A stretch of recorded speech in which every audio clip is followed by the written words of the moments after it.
माँ बाप तुम्हारे मार्गदर्शक हैं।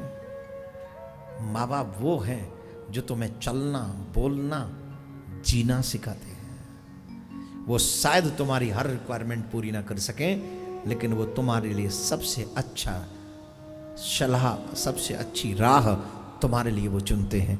इसलिए अपने माँ बाप को सिर्फ सर्वेंट की तरह यूज मत किया करो। आज्ञाकारी बेटा किसको कहते हैं? इस ब्राह्मण बालक से सीखो। ये ब्राह्मण बालक क्या कह रहा है? 5 दिन से जिसने प्रसाद अन्न का एक दाना न खाया हो, पिता के कहने पर सहर्ष प्रसन्न होकर कहता है, आपकी आज्ञा ही मेरे लिए सर्वोपरि है पिताजी, आप इस अतिथि को खिलाइए। 5वें दिन अतिथि फिर भी शांत, उनकी क्षुधा शांत नहीं हुई। अब तो एक ही बची, बहू, उसी का भाग बचा है। और बहू बेटी की बराबर मानते हैं। ब्राह्मण देव कहे मैं उसको कैसे कहूं बेटा, लेकिन अतिथि चला जाए भूखा, वो तो ठीक नहीं।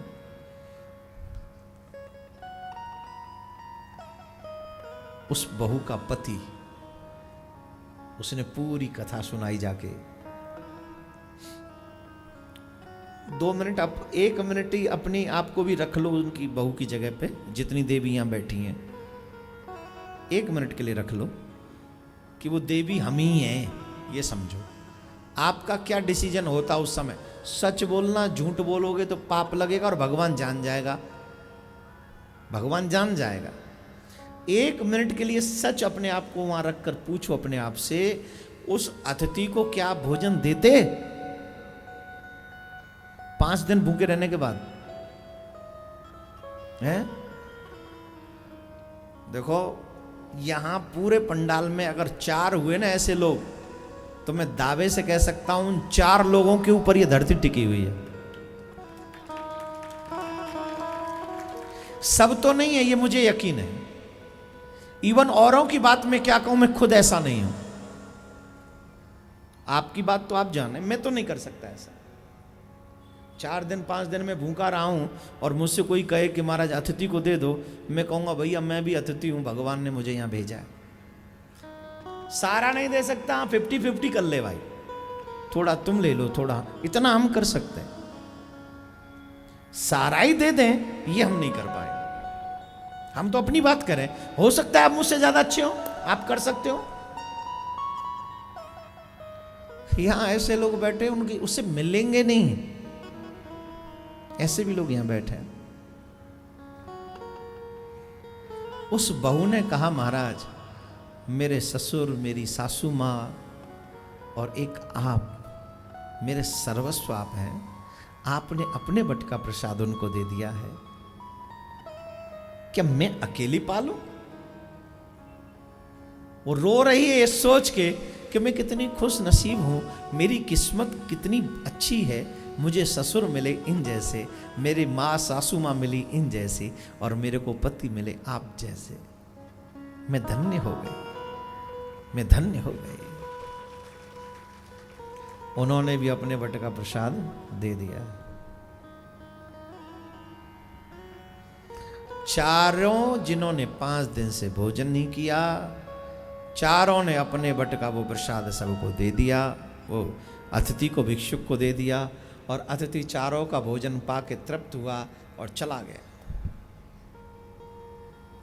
वो नेवला कह रहा है जब वो अतिथि भोजन कर रहे थे तो उनके हाथों से कुछ सत्तू पृथ्वी पे गिर गया, और उस सत्तू में मेरा ये शरीर टच हो गया। कौन सा? जो स्वर्ण का हो गया है। और उस सत्तू के टच होने से, प्रसाद के टच होने से मेरा ये आधा शरीर स्वर्ण का हो गया है। उस यज्ञ का ही फल था जो उन चारों दिव्य आत्माओं ने किया था। उस यज्ञ के बाद मैं प्रत्येक यज्ञ जहां जहां होता है वहां सब जगह जाता हूं, इस उम्मीद के साथ कि कोई यज्ञ तो ऐसा होगा जो उस यज्ञ से श्रेष्ठ हो, या उस यज्ञ जैसा हो जिसमें बचा हुआ मेरा ये शरीर भी स्वर्ण का हो जाए। लेकिन आज तक ये हुआ नहीं। इस यज्ञ में भी आया, यहां का भी प्रसाद मैंने पाया, लेकिन ये यज्ञ भी उस यज्ञ जैसा नहीं है।